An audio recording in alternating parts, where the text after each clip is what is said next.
नमस्कार शेतकरी मित्रांनो, सुयश कृषी या यूट्यूब चॅनलला आपलं पुन्हा एकदा स्वागत। आजच्या व्हिडिओमध्ये आपण उन्हाळी हंगामामध्ये कारलं पीक असेल, तोडका असेल, काकडीसारखं पीक असेल किंवा वेलवर्गीय पिकाची जी लागण करतो त्याच्यामध्ये सुरुवातीला आपणाला ज्यावेळी रोपं लागण केल्यानंतर किंवा बियांची टोकणी केल्यानंतर ज्यावेळी हाय टेम्परेचर आहे किंवा जास्त प्रमाणात आपणाला वातावरणामध्ये उष्णता जाणवत आहे त्याच्यामध्ये प्लॉट हा चांगल्या पद्धतीने सेट झाला पाहिजे किंवा जी रोपांची लागण केलेली आहे रोपं चांगल्या पद्धतीने सेट झाली पाहिजेत। बऱ्याच शेतकऱ्यांना रोपं लागण केल्यानंतर 2 ते 3 दिवसानंतर झळ लागून रोपं मरणे किंवा कॉलर रॉट असेल, डंपिंग असेल यासारखी जी समस्या जाणवते त्याच्यासाठी रोपं लागण केल्यानंतर ड्रेंचिंगचं नियोजन असेल किंवा कशा पद्धतीनं आपण रोपं हे चांगल्या पद्धतीने सेट करून घेऊ शकतो। आता याच्यामध्ये आपण एक 20 दिवसाचा हा आपला प्लॉट झालेला आहे, याच्यामध्ये आपण रोप लागण केली होती। आपण पूर्ण प्लॉट पाहू शकता, अशा पद्धतीने पूर्णच्या पूर्ण प्लॉट सेट झालेला आहे। कंटिन्यू शेंडा हा चांगल्या पद्धतीने चालू झालेला आहे। पानांची किपिंग क्वालिटीसुद्धा चांगली आहे। कोणत्याही प्रकारचा थ्रिप्स असेल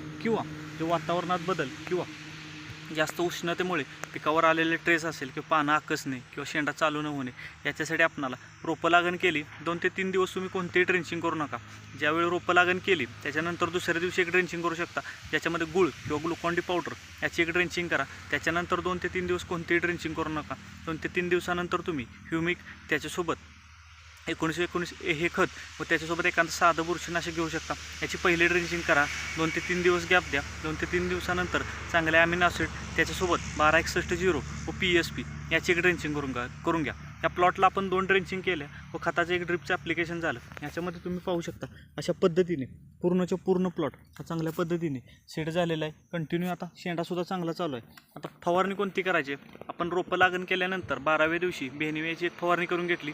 त्याच्यानंतर ICL कंपनीचं 3111 हे प्रति लिटर पाण्यासाठी 5 ग्रॅम, त्याच्यासोबत ॲक्वामाराइन हे प्रति लिटर पाण्यासाठी 2 मिली, जंप 15 लिटरच्या पंपासाठी 2 ग्रॅम याचा एक गच्च स्प्रे देऊन घेतला की ज्यामुळे सुरुवातीपासूनच कंटिन्यू शेंडा असेल, पाण्याची किपिंग क्वालिटी चांगली राहिली पाहिजे किंवा जो ग्रोथ आहे ती ग्रोथ सुरुवातीपासून चांगल्या पद्धतीने राहिली पाहिजे याच्यासाठी ही फवारणी दिली।